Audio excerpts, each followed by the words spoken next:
This is a short video about using authors' names in academic writing. In academic papers for university, college, formal papers of this kind, when you use a person's name, you almost always refer to them by their last name.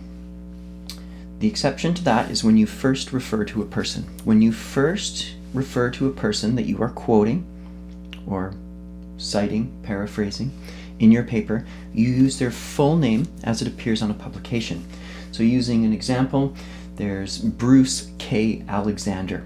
So Bruce Alexander uses his middle initial, likely to differentiate himself from other Bruce Alexanders that you might run into. So you find this with common names like John Smith. You'll have John L. Smith because there's lots of John Smiths. So when they use their full name, use it in the same way, Bruce K. Alexander. So when you first use Bruce K. Alexander in your paper, you say, Bruce K. Alexander says this.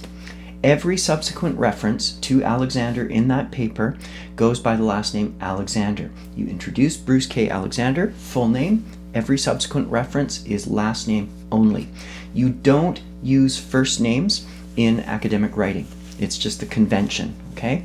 So you don't call him Bruce. You don't call Naomi Klein Naomi. You just say Alexander Klein, okay? So first instance, full name. Every subsequent instance is the last name. Now, students might say, but doesn't that get repetitive? Yes, it can. This is where you want to think about your sentence structure and how you refer to things. That you don't want to have a bunch of sentences, Alexander says this, Alexander says that, Alexander says this, okay? That you can, especially in something like a summary, you can talk about the author, okay?